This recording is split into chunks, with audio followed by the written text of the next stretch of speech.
1년 만에 집 앞에 나타난 아내가 무릎을 꿇으며 울부짖었습니다. 여보, 제발 용서해줘. 내가 미쳤었어. 사위한테 속은 거야. 다시 시작하자. 하면서 제 바지를 붙잡았습니다. 저는 차갑게 말했습니다. 당신 5억 들고 도망갈 때 날 생각했어. 우리 딸 생각은 했어. 사위랑 손잡고 공항 갈 때 38년 부부 생각은 했냐고요. 아내가 소리쳤습니다. 나도 버림받았잖아. 나도 피해자라고. 제발 문 열어달라고 했습니다. 저는 문을 닫았습니다. 딸의 남편과 딸의 어머니가 함께 도망간 그날부터 우리는 이미 끝이었습니다. 딸 지은이가 결혼한 건 제가 62살 되던 해였습니다. 지은이는 35살이었고 신랑 준호는 37살이었습니다. 만원이라고 하기엔 요즘 세상에선 그리 늦은 나이도 아니었습니다. 지은이가 중학교 교사로 일하면서 바쁘게 살다 보니 결혼 시기를 놓쳤던 것 뿐이었습니다. 준호를 처음 만난 건 맞선 자리였습니다. 대기업은 아니지만 중견기업 경리부에서 10년 넘게 일한 성실한 회사원이었습니다. 키도 크고 인상도 좋았습니다. 처음 악수를 나눴을 때 손에 힘이 있었고 눈빛이 맑았습니다. 제가 이것저것 물어봤는데 대답도 또박또박 잘했습니다. 아내 순자가 준호를 마음에 들어 했습니다. 여보, 저 사람 괜찮은 것 같아. 우리 지은이랑 잘 어울리는 것 같지 않아 하면서 제 팔을 콕콕 찔렀습니다. 저도 나쁘지 않다고 생각했습니다. 무엇보다 지은이가 준호를 좋아하는 게 눈에 보였습니다. 맞선 자리에서 둘이 눈만 마주치면 웃었습니다. 교제 6개월 만에 결혼을 결정했습니다. 준비 과정도 순탄했습니다. 준호 부모님은 시골에 계셨는데 착하고 순박한 분들이었습니다. 혼수며 예단이며 하나도 따지지 않았습니다. 오히려 우리 아들 잘 부탁드린다고 고개를 숙이셨습니다. 저는 그런 모습이 좋았습니다. 신혼집은 저희가 전세금을 좀 보태줬습니다. 2억 정도였습니다. 제가 30년 넘게 작은 철물점을 운영하면서 모은 돈이었습니다. 크게 벌지는 못했지만 성실하게 일해서 노후 자금으로 4억 정도는 모아뒀었습니다. 그중 절반을 딸한테 줬습니다. 아내도 찬성했습니다. 결혼식은 소박하게 치렀습니다. 하객도 많지 않았습니다. 친척과 가까운 친구들만 초대했습니다. 지은이가 웨딩드레스를 입고 준호 팔짱을 끼고 걸어 들어올 때 제 눈에 눈물이 고였습니다. 아내는 옆에서 이미 울고 있었습니다. 여보, 우리 딸 시집가네. 이제 우리 둘만 남았네 하면서 손수건으로 눈물을 닦았습니다. 신혼 1년은 정말 보기 좋았습니다. 명절 때마다 지은이와 준호가 함께 찾아왔습니다. 준호가 항상 과일이며 선물을 들고 왔습니다. 장인어른 장모님 건강하셨어요 하면서 밝게 웃었습니다. 밥을 먹을 때도 제 술잔을 먼저 채워줬고 아내 심부름도 척척 해냈습니다. 지은이도 행복해 보였습니다. 학교 일이 힘들다고 투덜거리긴 했지만 표정은 밝았습니다. 준호 자랑도 자주 했습니다. 남편이 요즘 회사에서 인정받아서 승진 대상자래요. 집에서도 설거지, 청소 다 도와줘요 하면서 웃었습니다. 아내는 그런 지은이를 보며 흐뭇해했습니다. 결혼 2년차 되던 해 추석 때였습니다. 지은이 부부가 함께 왔는데 준호가 제게 조심스럽게 말을 꺼냈습니다. 장인어른 상의 드릴 게 있어서요 하면서 진지한 표정을 지었습니다. 저는 뭔가 싶어서 거실 소파에 앉았습니다. 지은이와 아내는 주방에서 설거지를 하고 있었습니다. 준호가 말했습니다. 회사를 그만두고 창업을 하고 싶다고 했습니다. 15년 동안 격리 일을 하면서 회계법인을 차리면 잘할 수 있을 것 같다고 했습니다. 이미 고객도 몇 군데 확보해뒀고 사무실도 알아봤다고 했습니다. 다만 초기 자금이 필요한데 5억 정도면 시작할 수 있다고 했습니다. 저는 깜짝 놀랐습니다. 5억이라는 돈이 만만치 않은 액수였기 때문입니다. 준호가 말을 이었습니다. 빌려달라는 게 아니라 투자를 받고 싶다고 했습니다. 사업이 잘 되면 이익을 나눠드리겠다고 했습니다. 장인어른께서 오랫동안 가게를 운영하셨으니 사업가 선배로서 조언을 부탁드린다고 했습니다. 저는 망설였습니다. 5억이면 제 노후자금 전부였습니다. 물론 딸 사위 사업이니 도와주고 싶은 마음은 있었습니다. 하지만 그 돈을 잃으면 저희 부부 노후가 위태로워질 게 뻔했습니다. 준호가 제 표정을 보더니 급하게 결정하지 않으셔도 된다고 말했습니다. 그날 밤 아내와 의논했습니다. 아내는 의외로 적극적이었습니다. 여보, 우리 사이 그동안 봐왔잖아, 성실하고. 책임감 있는 사람이야, 도와주면 잘할 거야 하면서 제 손을 잡았습니다. 그리고 딸 사이 잘 되는 게 결국 우리한테도 좋은 거 아니겠냐고 했습니다. 저도 고민 끝에 동의했습니다. 준호가 3년 동안 보여준 모습이 믿음직스러웠기 때문입니다. 성실하게 일하고 지은이한테 잘해주고 저희한테도 예의 바르게 대했습니다. 이런 사람이라면 믿어볼 만하다고 생각했습니다. 그때 저는 전혀 몰랐습니다. 그 믿음이 얼마나 큰 재앙으로 돌아올지를요. 준호한테 투자하기로 결정하고 나서 며칠 동안 잠을 설쳤습니다. 제 통장에 남은 돈은 2억뿐이었습니다. 4억 중에서 지은이 전세금으로 2억을 이미 보탰으니 남은 게 그것밖에 없었습니다. 사위한테 5억을 주려면 3억을 더 만들어야 했습니다. 그 돈을 마련할 방법은 집 담보대출밖에 없었습니다. 아내와 밤늦게까지 이야기를 나눴습니다. 여보, 우리 집을 담보로 잡아야 해. 3억을 빌려야 한다고 말했습니다. 아내는 잠깐 망설이더니 고개를 끄덕였습니다. 여보, 괜찮아. 준호 믿어보자. 사업 잘 되면 금방 갚을 수 있어 하면서 제 손을 잡았습니다. 30년 넘게 함께 산 집이었지만 딸 사위를 위해 걸기로 했습니다. 은행에 가는 날 아침 가슴이 두근거렸습니다. 집 등기부등본을 챙겨서 은행으로 향했습니다. 대출 창구 직원이 서류를 검토하더니 말했습니다. 감정가가 5억 정도 나오니까 3억까지는 대출 가능하시겠네요 하면서 설명했습니다. 이자율은 연 6%였습니다. 한 달에 150만 원씩 이자를 내야 했습니다. 머리가 지끈거렸습니다. 제 철물점 수입이 한 달에 300만 원 정도였는데 그중 절반을 이자로 내야 한다는 계산이 나왔습니다. 직원이 물었습니다. 괜찮으시겠어요? 부담이 크실 텐데요 하면서 걱정스러운 표정을 지었습니다. 저는 고개를 끄덕였습니다. 괜찮습니다. 진행해 주세요 하고 대답했습니다. 서류에 도장을 찍었습니다. 손이 떨렸습니다. 30년 동안 지켜온 우리 집이 은행 담보로 넘어가는 순간이었습니다. 만약 사위 사업이 실패하면 집을 잃을 수도 있다는 생각이 스쳤습니다. 하지만 준호를 믿기로 했습니다. 3년 동안 보여준 성실함을 믿었습니다. 대출금 3억이 통장에 입금됐습니다. 기존에 남아있던 2억과 합쳐서 5억이 됐습니다. 새 통장을 만들어서 5억을 옮겼습니다.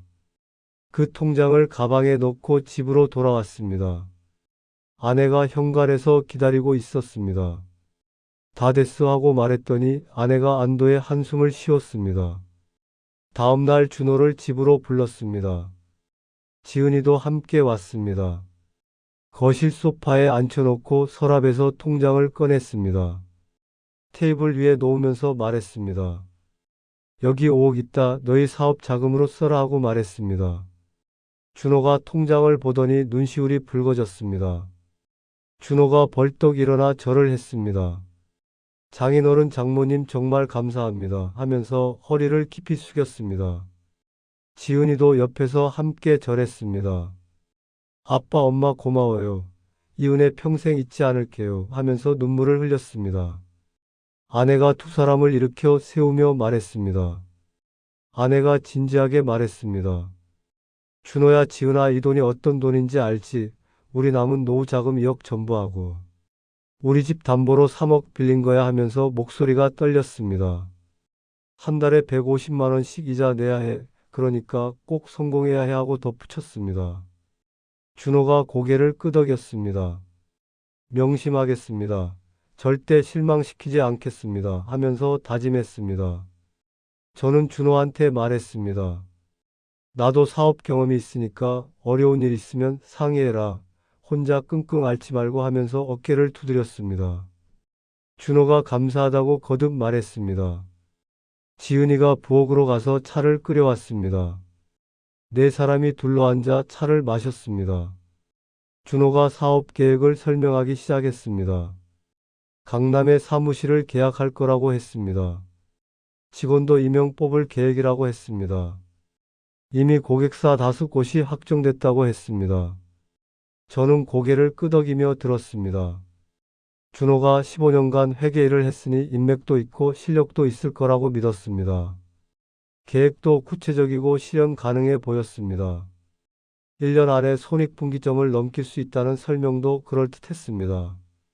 그날 저녁 준호 부부가 돌아간 뒤 아내와 마주 앉았습니다. 아내가 말했습니다. 여보, 우리 잘한 거지. 준호 믿어도 되지 하면서 불안한 표정을 지었습니다. 저는 아내 손을 잡았습니다. 걱정 마. 준호 그동안 봐왔잖아. 성실한 애야 하면서 안심시켰습니다. 하지만 마음 한편에서는 불안감이 사라지지 않았습니다. 5억이라는 돈이 너무 컸습니다. 만약 사업이 실패하면 저희 노후는 완전히 무너질 게 뻔했습니다. 집까지 잃을 수도 있었습니다. 그래도 믿기로 했습니다. 사위를, 딸을, 그리고 우리 가족을 믿기로 했습니다. 일주일 뒤 준호한테서 전화가 왔습니다. 회사에 사표 냈다고 했습니다. 15년 다닌 회사를 그만두는 게 쉬운 결정은 아니었을 텐데 용기를 낸 모양이었습니다. 퇴직금도 7천만 원쯤 받을 거라고 했습니다. 그것도 사업 자금에 보태겠다고 했습니다. 한 달 뒤 사무실 계약했다는 소식이 왔습니다. 보증금 2천만 원에 월세 200만 원이라고 했습니다. 작지만 깔끔한 곳이라고 했습니다. 사무집기도 주문했고 직원 채용 공고도 냈다고 했습니다. 개업 준비가 본격적으로 시작됐습니다. 그때까지만 해도 모든 게 순조로워 보였습니다.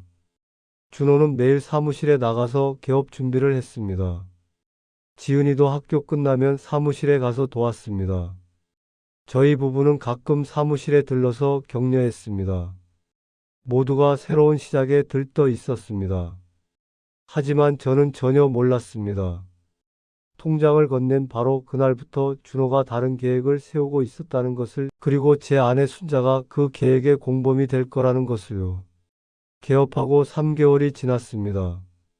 준호는 매일 사무실에 출근했고 저한테도 일주일에 한두 번씩 전화를 했습니다.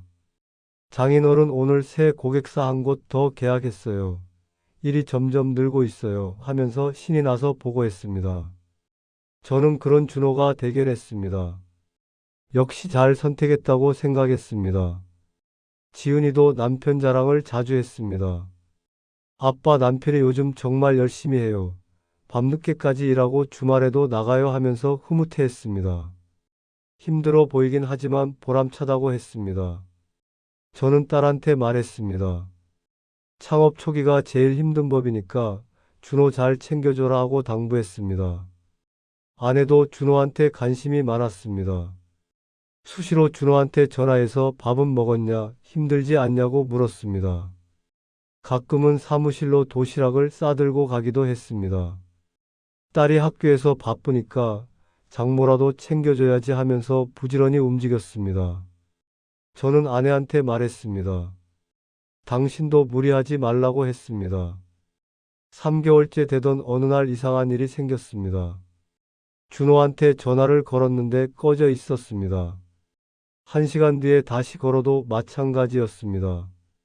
아내한테도 전화를 걸었는데 역시 꺼져 있었습니다. 가슴이 철렁했지만 별일 아니겠지 하고 넘겼습니다. 저녁이 되도록 연락이 없었습니다. 지은이한테 전화를 걸었습니다. 남편 어디 있냐고 물었습니다. 지은이가 당황한 목소리로 대답했습니다. 아빠, 저도 몰라요. 어제 저녁부터 연락이 안 돼요 하면서 불안해했습니다. 사무실에도 안 나왔고 직원들도 어디 갔는지 모른다고 했습니다. 다음날 아침에도 연락이 없었습니다. 준호 휴대폰도 꺼져 있고 아내 전화도 받지 않았습니다. 불안감이 커졌습니다. 지은이한테 다시 전화했습니다. 지은이가 울먹이며 말했습니다. 아빠, 남편 실종 신고해야 할 것 같아요. 이틀째 연락이 안 돼요 하면서 목이 메었습니다. 경찰서로 달려갔습니다. 지은이도 와 있었습니다. 실종 신고 접수를 하면서 경찰관이 물었습니다. 가출 징후 같은 게 있었냐고 했습니다. 지은이가 고개를 저었습니다. 전혀 없었어요. 평소와 똑같았어요 하면서 울었습니다. 경찰관이 48시간 지나면 수사에 들어가겠다고 했습니다. 집으로 돌아오는 길에 머릿속이 복잡했습니다. 준호가 왜 갑자기 연락을 끊었을까 생각했습니다. 사업이 어려워진 건 아닐까 걱정됐습니다. 하지만 엊그제만 해도 잘 되고 있다고 했는데 이해가 되지 않았습니다. 아내도 같이 연락이 안 되는 게 더 이상했습니다. 사흘째 되던 날 경찰한테서 전화가 왔습니다. 신분증 4번 들고 경찰서로 오라고 했습니다. 급히 준비해서 갔습니다. 경찰관이 컴퓨터 화면을 보여줬습니다. 공항 CCTV 영상이었습니다. 이틀 전 오후 3시쯤 인천공항에서 찍힌 영상이라고 했습니다. 화면을 보는 순간 숨이 막혔습니다. 준호가 큰 캐리어를 끌고 출국장으로 들어가고 있었습니다. 그 옆에는 제 아내 순자가 함께 걸어가고 있었습니다. 두 사람은 나란히 걸으며 무언가 이야기를 나누고 있었습니다. 표정도 밝아 보였습니다. 전혀 급하거나 불안해 보이지 않았습니다. 경찰관이 말했습니다. 출국 기록 확인했는데 태국 방콕행 비행기 탔더라고요. 왕복 티켓이 아니라 편도 티켓이었습니다. 하면서 설명했습니다. 그러면서 덧붙였습니다. 두 분이 함께 출국하신 걸 보니 계획된 여행 같은데요 하고 말했습니다. 머리가 하얘졌습니다. 준호하고 순자가 함께 방콕으로 갔다는 게 믿기지 않았습니다. 왜 함께 갔을까 생각했습니다. 사업 관련해서 출장을 간 건가 싶었습니다. 하지만 편도 티켓이라는 말에 가슴이 철렁했습니다. 돌아올 생각이 없다는 뜻이었습니다. 경찰관이 물었습니다. 두 분 사이에 특별한 관계가 있었습니까? 하고 조심스럽게 물었습니다. 저는 아니라고 손사래를 쳤습니다. 제 사위하고 제 아내인데 무슨 관계가 있겠냐고 반박했습니다. 경찰관이 미안하다는 표정을 지으며 그냥 확인 차원에서 물어본 거라고 했습니다. 경찰서를 나와 지은이한테 전화했습니다. 지은이가 받자마자 물었습니다.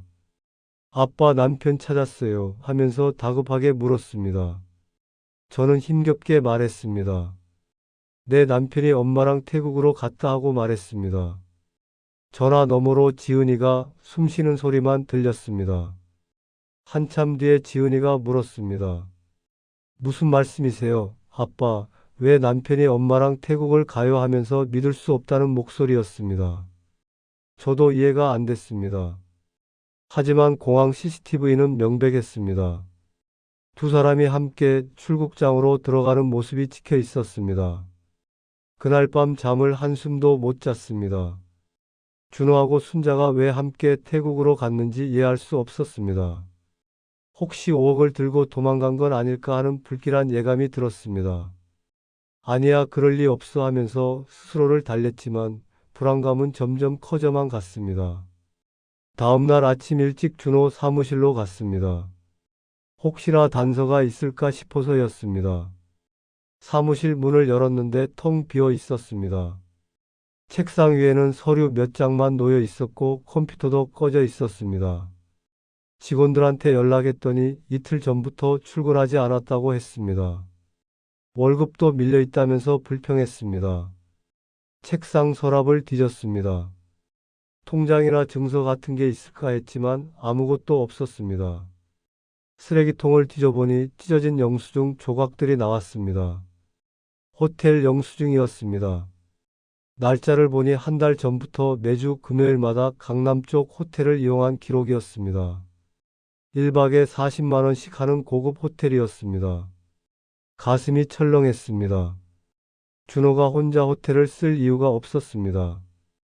집도 있는데 왜 호텔에 묵었을까 생각했습니다. 불길한 예감이 들었습니다. 혹시 누군가와 함께 묵은 건 아닐까 하는 생각이 머릿속을 스쳤습니다. 그 누군가가 제 아내일 거라는 생각은 아직 하지 못했습니다. 은행으로 달려갔습니다. 준호한테 준 통장의 거래 내역을 확인하고 싶었습니다. 제 명의 통장이었기 때문에 조회가 가능했습니다. 창구 직원이 내역서를 출력해 줬습니다. 종이를 받아드는 손이 떨렸습니다.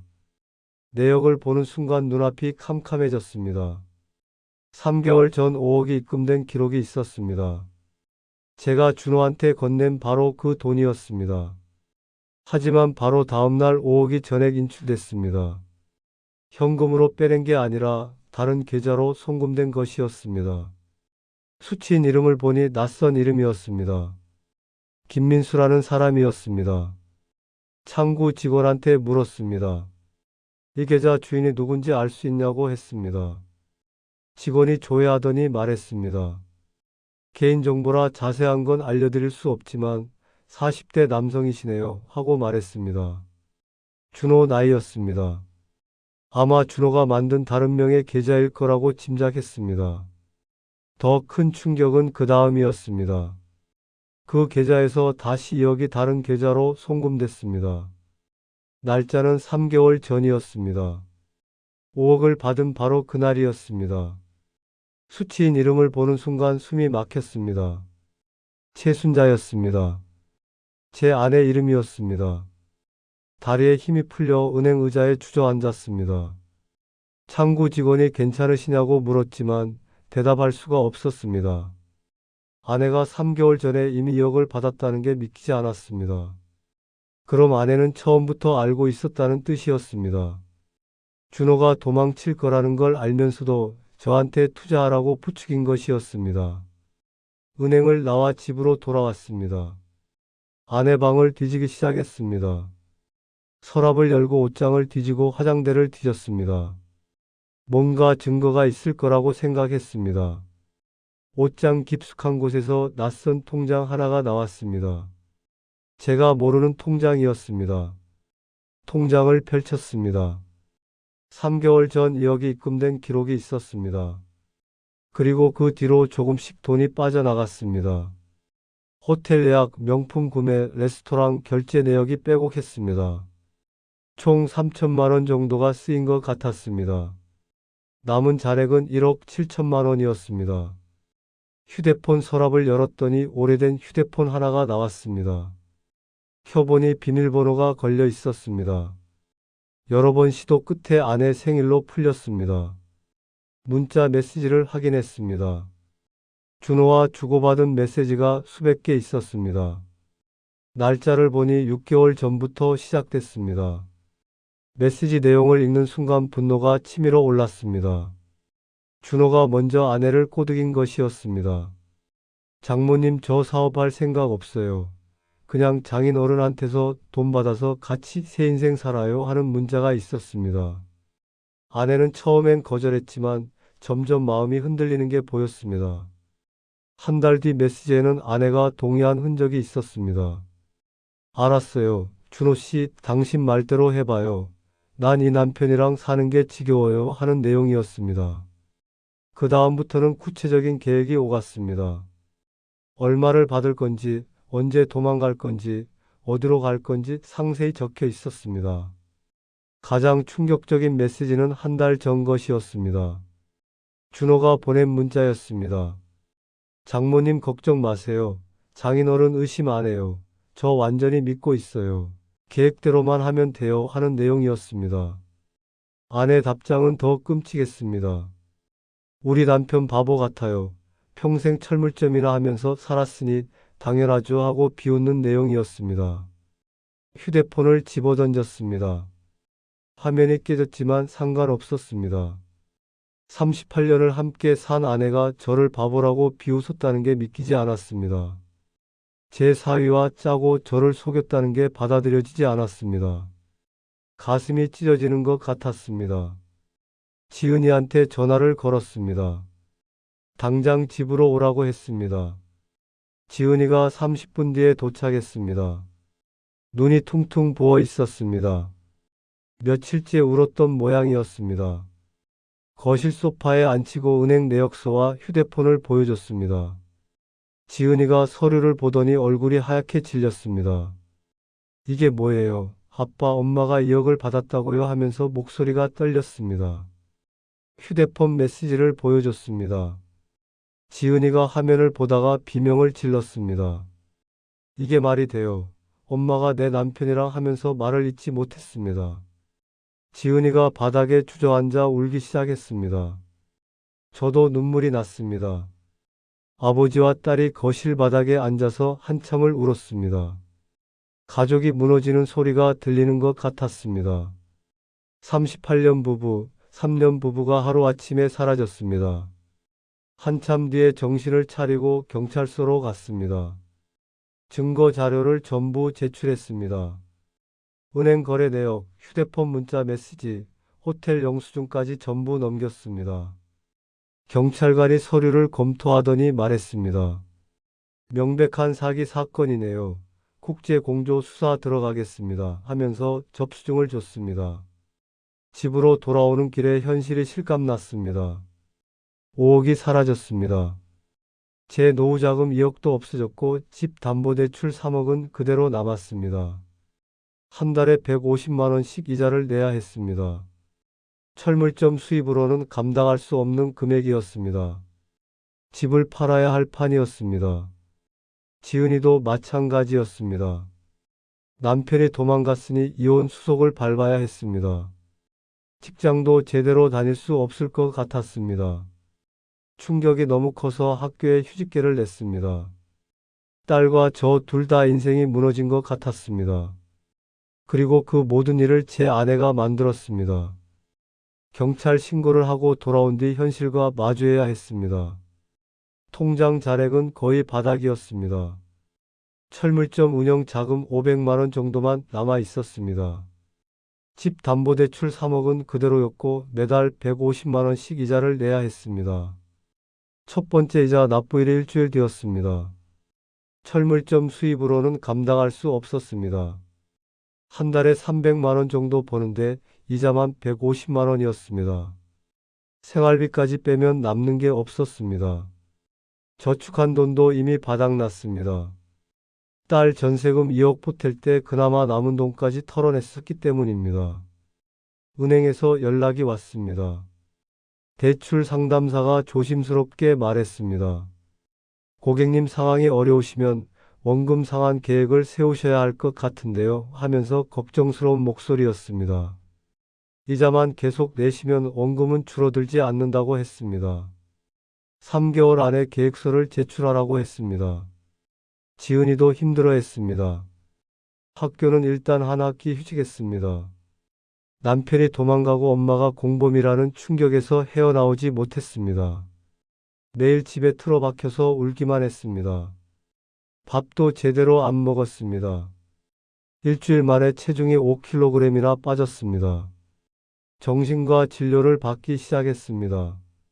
우울증 진단을 받았고 약을 처방받았습니다. 상담 치료도 병행했습니다. 한 달에 치료비가 50만 원씩 들어갔습니다. 보험 적용이 안 되는 부분이 많았습니다. 저는 딸 치료비라도 제대로 대주고 싶었지만 형편이 여의치 않았습니다. 한 달이 지나자 주변 시선이 부담스러워졌습니다. 동네 사람들이 수군거렸습니다. 철물점에 물건 사러 오는 손님들도 이상한 눈빛으로 저를 봤습니다. 사위한테 사기당했다는 소문이 퍼진 모양이었습니다. 아내가 사위랑 도망갔다는 소문도 돌았습니다. 장사가 안 됐습니다. 손님이 확 줄었습니다. 예전에는 하루에 10만 원씩은 팔았는데 요즘은 3만 원도 안 팔리는 날이 많았습니다. 사람들이 저를 피하는 것 같았습니다. 사기당한 사람한테 물건 사는 게 꺼려지는 모양이었습니다. 철물점 문을 닫아야 하나 고민했습니다. 2달째 되자 건강이 나빠졌습니다. 잠을 제대로 못 잤습니다. 누우면 온갖 생각이 머릿속을 휘저었습니다. 아내 얼굴이 떠올랐습니다. 준호 얼굴도 보였습니다. 5억이 사라진 통장 화면도 눈앞에 어른거렸습니다. 새벽 4시까지 뒤척이다가 겨우 잠들곤 했습니다. 식욕도 없었습니다. 밥을 먹어도 모래를 씹는 것 같았습니다. 한 달 만에 체중이 10kg 빠졌습니다. 얼굴은 헬쑥해지고 눈은 푹 꺼졌습니다. 거울을 보면 낯선 사람이 보였습니다. 65살이 70살처럼 늙어 보였습니다. 지은이가 걱정했습니다. 아빠 병원 가보세요. 얼굴이 너무 안 좋아요 하면서 제 손을 잡았습니다. 저는 괜찮다고 손사래를 쳤습니다. 병원 갈 돈도 아깝고 시간도 없다고 했습니다. 철물점 문 닫으면 수입이 끊긴다고 말했습니다. 석 달째 되자 은행에서 독촉이 시작됐습니다. 대출 상담사가 전화했습니다. 고객님 원금 상환 계획서 아직 안 내셨는데요 하면서 재촉했습니다. 이대로 가면 연체가 될 수 있다고 경고했습니다. 연체되면 신용등급이 떨어지고 집이 경매로 넘어갈 수 있다고 했습니다. 집을 팔기로 결심했습니다. 30년 넘게 산 집이었지만 선택의 여지가 없었습니다. 부동산에 내놓았습니다. 시세가 5억 정도였는데 담보대출 3억을 갚으면 2억이 남았습니다. 그 돈으로 작은 월세를 얻고 남은 돈으로 생활하면 될 것 같았습니다. 하지만 집이 안 팔렸습니다. 한 달이 지나도 매수자가 나타나지 않았습니다. 부동산 중개인이 말했습니다. 요즘 경기가 안 좋아서 집이 잘 안 팔려요. 가격을 좀 낮추시는 게 어떻겠냐고 제안했습니다. 할 수 없이 4억 5천으로 가격을 낮췄습니다. 4달째 되던 어느 날 경찰한테서 연락이 왔습니다. 태국 경찰과 협조해서 수사 중인데 준호와 순자의 행방을 찾지 못했다고 했습니다. 방콕에 입국한 기록은 있는데 그 뒤로 추적이 안 된다고 했습니다. 아마 다른 나라로 넘어갔을 거라고 추측했습니다. 지은이가 이혼 소송을 시작했습니다. 변호사를 선임했습니다. 선임료로 300만 원이 들어갔습니다. 제가 마지막 남은 돈을 털어서 냈습니다. 변호사가 말했습니다. 상대방이 도주 중이라 재판이 오래 걸릴 수 있다고 했습니다. 1년은 걸릴 거라고 예상했습니다. 5달째 되자 정말 견딜 수 없었습니다. 은행 이자는 계속 나가고 철물점 수입은 줄고 딸 치료비는 들어가고 생활비도 빠듯했습니다. 하루하루가 지옥 같았습니다. 아침에 눈 뜨는 게 두려웠습니다. 오늘은 또 무슨 일이 생길까 불안했습니다. 어느 날 밤 홀로 앉아 있었습니다. 거실이 텅 비어 있었습니다. 아내가 있던 자리가 보였습니다. 38년을 함께 살았던 사람이었습니다. 이제는 증오스러운 사람이 됐습니다. 배신자가 됐습니다. 제 인생을 망친 사람이 됐습니다. 눈물이 났습니다. 65살 늙은이가 거실 바닥에 앉아서 울었습니다. 억울했습니다. 분했습니다. 후회됐습니다. 왜 준호를 믿었을까 생각했습니다. 왜 5억을 줬을까 자책했습니다. 왜 아내 말을 들었을까 원망했습니다. 하지만 이제 와서 후회해도 소용없었습니다. 돈은 이미 사라졌습니다. 아내도 도망갔습니다. 남은 건 빚과 무너진 가족뿐이었습니다. 저는 그날 밤 결심했습니다. 어떻게든 살아남겠다고 딸만은 지켜내겠다고 다짐했습니다. 집을 팔고 작은 월세로 이사한 지 6개월이 지났습니다. 4억 5천에 집이 팔렸고 은행 대출 3억을 갚았습니다. 남은 1억 5천으로 보증금 3천만 원짜리 월세를 얻었습니다. 월세가 60만 원이었습니다. 남은 1억 2천만 원으로 생활하고 있었습니다. 철물점은 결국 문을 닫았습니다. 손님이 너무 없어서 유지할 수가 없었습니다. 30년 넘게 운영했던 가게를 접는 게 쉽지 않았지만 어쩔 도리가 없었습니다. 대신 편의점 야간 알바를 시작했습니다. 밤 10시부터 새벽 6시까지 일했습니다. 한 달에 200만 원 받았습니다. 지은이는 조금 나아졌습니다. 정신과 치료를 꾸준히 받았습니다. 약도 잘 먹었습니다. 6개월 만에 학교로 복직했습니다. 아직 완전히 회복된 건 아니었지만 일상으로 돌아가려고 노력했습니다. 이혼 소송도 진행 중이었습니다. 변호사가 1년 안에 판결 날 거라고 했습니다. 어느 날 밤 편의점에서 일하고 있었습니다. 새벽 4시쯤이었습니다. 손님이 거의 없는 시간대였습니다. 창문 밖으로 비가 내렸습니다. 가을비였습니다. 쓸쓸한 기분이 들었습니다. 커피를 한 잔 타서 마시며 창밖을 바라봤습니다. 휴대폰이 울렸습니다.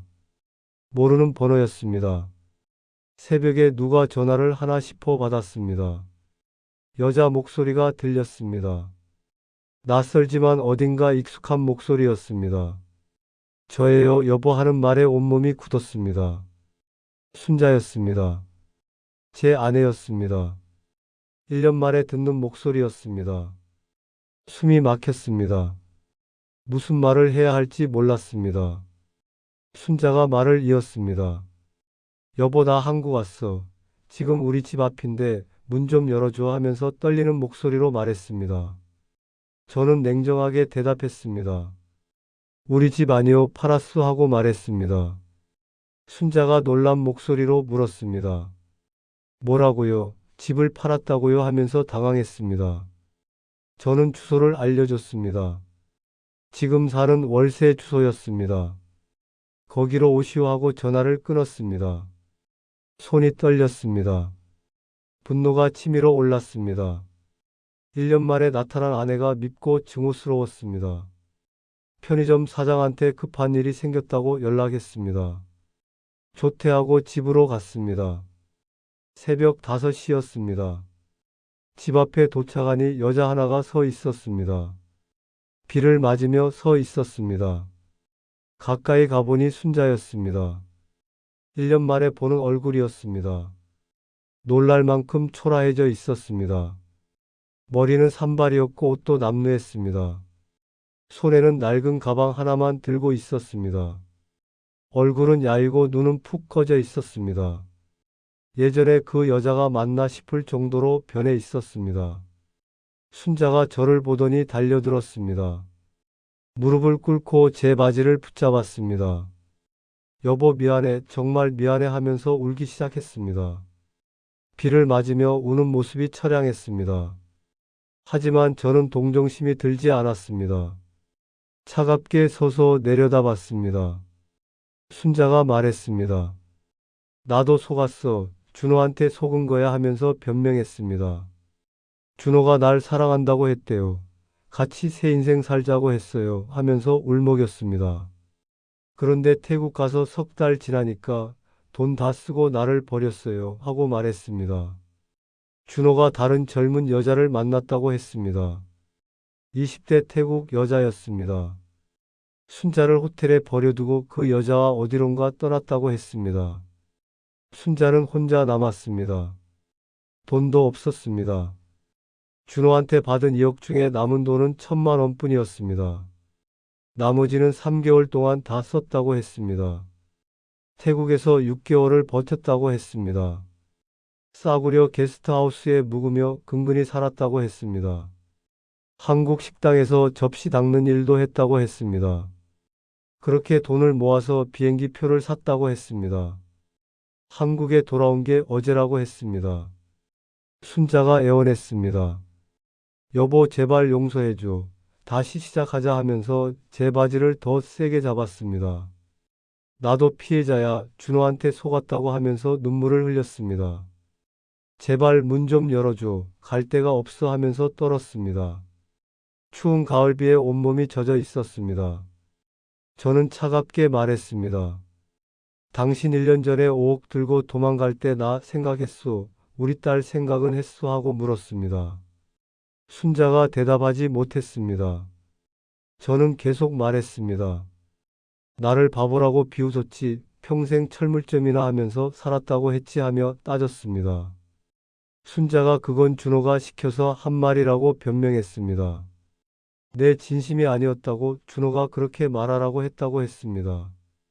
저는 웃음이 나왔습니다. 차가운 웃음이었습니다. 그럼 2억 받은 것도 준호가 시켜서 받았어 하고 물었습니다. 순자가 말문이 막혔습니다. 변명할 말이 없었던 모양입니다. 저는 문을 열지 않았습니다. 현관 밖에 서서 말했습니다. 당신과는 끝이오. 들어올 수 없소 하고 선언했습니다. 순자가 비명처럼 소리쳤습니다. 그럼 나보고 어떡하라고요? 갈 데가 없다고요 하면서 울부짖었습니다. 저는 휴대폰을 꺼냈습니다. 경찰에 신고하겠다고 말했습니다. 당신은 사기범이오. 지금 수배 중이라고 했습니다. 순자가 놀라서 뒤로 물러났습니다. 제발 신고하지 마. 감옥 가기 싫어하면서 손을 저었습니다. 저는 일일이 번호를 누르기 시작했습니다. 순자가 달려들어 휴대폰을 빼앗으려 했습니다. 둘이 실랑이를 벌였습니다. 그때 계단 아래서 목소리가 들렸습니다. 지은이었습니다. 무슨 일이에요? 아빠 하면서 올라왔습니다. 순자를 보는 순간 지은이 얼굴이 굳었습니다. 지은이가 차갑게 말했습니다. 엄마 왜 왔어요? 하면서 경멸하는 눈빛을 보냈습니다. 순자가 딸을 보며 울었습니다. 지은아 엄마야 엄마 용서해줘 하면서 손을 뻗었습니다. 지은이가 뒤로 물러났습니다. 엄마 아니에요. 내 엄마는 1년 전에 죽었어요 하고 말했습니다. 순자가 주저앉았습니다. 바닥에 앉아 울기만 했습니다. 지은이가 저한테 말했습니다. 아빠 경찰 불러요. 저 사람 신고해요 하면서 단호하게 말했습니다. 저는 112를 눌렀습니다. 신고 접수가 됐습니다. 10분 뒤에 경찰차가 왔습니다. 순자는 경찰차에 실려갔습니다. 끌려가면서도 계속 뒤를 돌아봤습니다. 여보 지은아 하면서 이름을 불렀습니다. 하지만 저희는 고개도 돌리지 않았습니다. 경찰차가 사라질 때까지 지켜봤습니다. 비는 계속 내렸습니다. 순자가 체포된 다음 날 검찰에서 연락이 왔습니다. 피의자 조사에 참고인으로 출석해달라고 했습니다. 저는 지은이와 함께 검찰청으로 갔습니다. 조사실에 들어가니 순자가 앉아 있었습니다. 수갑을 차고 있었습니다. 눈이 마주쳤지만 저는 고개를 돌렸습니다. 검사가 질문을 시작했습니다. 피의자가 언제부터 준호와 공모했는지 물었습니다. 순자가 대답했습니다. 1년 반 전부터라고 했습니다. 준호가 먼저 제안했고 처음엔 거절했지만 결국 동의했다고 했습니다. 2억을 받기로 약속했고 실제로 받았다고 인정했습니다. 검사가 또 물었습니다. 남편을 속일 의도가 있었는지 물었습니다. 순자가 고개를 숙였습니다. 한참 침묵하다가 대답했습니다. 있었다고 남편한테서 돈을 받아낼 생각이었다고 자백했습니다. 새 인생을 살고 싶었다고 38년 결혼 생활이 지겹고 답답했다고 말했습니다. 가슴이 찢어지는 것 같았습니다. 38년이 지겹고 답답했다는 말을 직접 듣는 순간 모든 게 무너졌습니다. 그동안 함께 웃고 울었던 시간들이 거짓이었다는 게 믿기지 않았습니다. 옆에 앉은 지은이가 제 손을 꼭 잡았습니다. 딸도 울고 있었습니다. 검사가 마지막으로 물었습니다. 남은 돈이 얼마나 있는지 물었습니다. 순자가 대답했습니다. 300만 원 정도 남았다고 했습니다. 2억 중에서 1억 7천만 원을 석 달 만에 다 써버렸다는 뜻이었습니다. 호텔비, 쇼핑, 식사비로 탕진했다고 했습니다. 검사가 한숨을 쉬었습니다. 조사가 끝나고 나왔습니다. 복도에서 검사가 저희를 불렀습니다. 죄송합니다만 돈 회수는 어려울 것 같습니다 하면서 안타까워했습니다. 피의자한테 남은 돈이 거의 없고 준호는 해외 도주 중이라 추적이 불가능하다고 했습니다. 국제 수배는 했지만 잡힐 가능성이 낮다고 했습니다. 한 달 뒤 기소됐습니다. 순자는 사기죄와 횡령죄로 기소됐습니다. 준호도 사기죄로 기소됐지만 도주 중이라 골석 재판으로 진행됐습니다. 저는 피해자 신분으로 재판에 참석했습니다. 지은이도 함께 갔습니다. 법정에서 순자를 다시 봤습니다. 첫 번째 재판 날이었습니다. 재판장이 들어오고 재판이 시작됐습니다. 검사가 공소장을 낭독했습니다. 피고인 최순자는 사위 강준호와 공모하여 남편으로부터 5억 원을 편취했다는 내용이었습니다. 구체적인 범행 과정과 증거들이 상세히 설명됐습니다. 순자 변호사가 반박했습니다. 피고인도 피해자라고 주장했습니다. 준호한테 속아서 동의했을 뿐이고 실제로는 2억밖에 받지 못했다고 말했습니다. 그나마도 준호한테 빼앗겼다고 했습니다. 감형을 호소했습니다. 하지만 검사가 재반박했습니다. 검사가 증거를 제시했습니다. 준호와 주고받은 문자 메시지가 법정에 공개됐습니다. 6개월 전부터 치밀하게 계획한 흔적이 역력했습니다. 남편을 바보라고 비웃은 문장도 낭독됐습니다. 법정 안이 술렁거렸습니다. 순자는 고개를 숙이고 있었습니다. 두 번째 재판에서는 제가 증인으로 출석했습니다. 증인석에 앉아 선서를 했습니다. 검사가 질문했습니다. 피고인과 몇 년 결혼 생활을 했는지 물었습니다. 38년이라고 대답했습니다. 그동안 피고인을 어떻게 생각했는지 물었습니다. 믿었다고 평생 동반자라고 생각했다고 말했습니다. 검사가 또 물었습니다. 5억을 사위한테 준 이유가 뭔지 물었습니다. 저는 대답했습니다. 딸과 사위의 미래를 위해서였다고 가족을 돕고 싶었다고 말했습니다. 그 돈이 제 노후자금 전부였고 집까지 담보로 잡았다고 설명했습니다. 법정이 조용해졌습니다. 변호사가 반대 신문을 했습니다. 피고인한테 원망하는 마음이 있는지 물었습니다. 저는 고개를 끄덕였습니다. 당연히 원망스럽다고 대답했습니다. 하지만 피고인도 피해자 아니냐고 변호사가 물었습니다. 저는 단호하게 대답했습니다. 아니라고 공범이라고 말했습니다. 세 번째 재판에서는 지은이가 증인으로 나왔습니다. 딸이 증인석에 앉는 모습을 보니 가슴이 아팠습니다. 지은이가 선서를 하고 자리에 앉았습니다. 검사가 질문했습니다.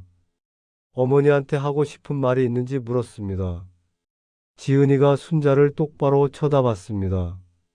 지은이가 말했습니다. 어머니는 제 남편과 함께 저를 배신했습니다. 하면서 또박또박 말했습니다. 제 결혼 생활을 망쳤고 제 인생을 무너뜨렸습니다. 하고 덧붙였습니다. 용서할 수 없고 용서하고 싶지도 않습니다. 하면서 눈물을 흘렸습니다. 순자가 흐느끼기 시작했습니다. 네 번째 재판에서 최후 진술이 있었습니다. 순자가 일어나서 말했습니다. 죄송합니다. 제가 잘못했습니다. 하면서 고개를 숙였습니다. 남편과 딸한테 용서를 구합니다. 하면서 울었습니다. 하지만 저희는 아무 반응도 하지 않았습니다. 차갑게 앉아서 지켜볼 뿐이었습니다. 판결일이 왔습니다. 재판장이 판결문을 낭독하기 시작했습니다. 피고인의 범행이 계획적이고 죄질이 불량하다고 했습니다. 피해자인 남편과 딸한테 씻을 수 없는 상처를 줬다고 했습니다. 가족 간의 신뢰를 근본적으로 파괴했다고 판단했습니다. 형량이 선고됐습니다. 징역 3년이었습니다. 추징금 2억도 함께 선고됐습니다. 하지만 재산이 없어서 추징금 회수는 불가능하다는 설명이 붙었습니다. 순자는 고개를 떨구고 흐느꼈습니다. 변호사가 항소하겠다고 말했지만 순자가 고개를 저었습니다. 법정을 나서는데 순자가 저희를 불렀습니다. 여보 지은아 하면서 이름을 불렀습니다. 저희는 뒤돌아보지 않았습니다. 그대로 법정을 빠져나왔습니다. 복도에 나오니 햇살이 들어왔습니다. 오랜만에 보는 따뜻한 햇살이었습니다. 지은이가 제 손을 잡았습니다. 지은이 이혼 판결도 같은 날 났습니다. 다른 법정에서 진행됐습니다. 준호는 골석 재판으로 진행됐습니다. 결과는 이혼 인용이었습니다. 4기와 6일을 이후로 이혼이 확정됐습니다. 위자료는 1억 원으로 선고됐지만 받을 가능성은 없었습니다. 준호가 어디 있는지 아무도 몰랐기 때문입니다. 법원을 나오면서 지은이가 말했습니다.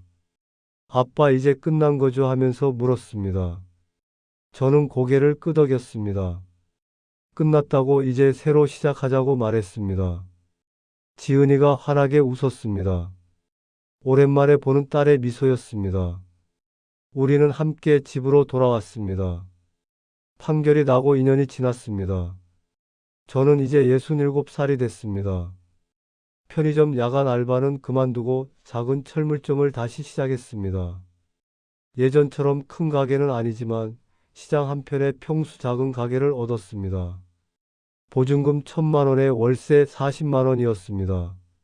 남아있던 돈으로 마련했습니다. 장사는 조금씩 나아졌습니다.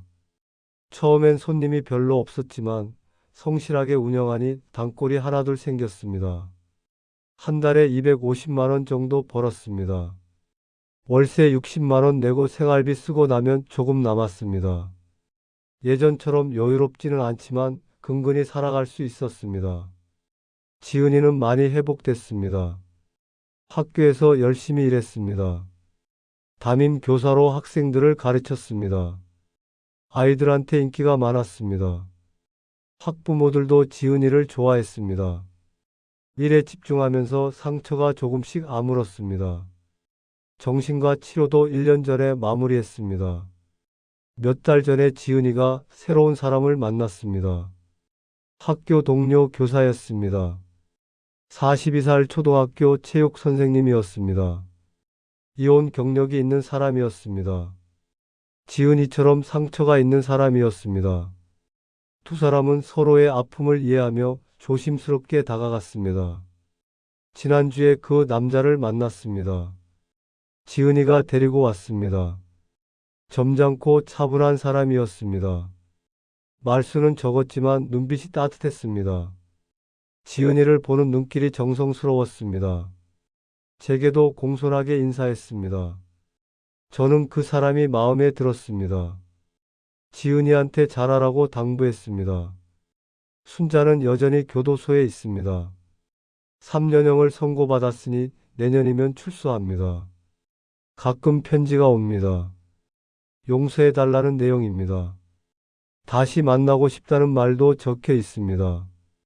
하지만 저는 답장을 보내지 않습니다. 편지를 읽지도 않고 그냥 버립니다.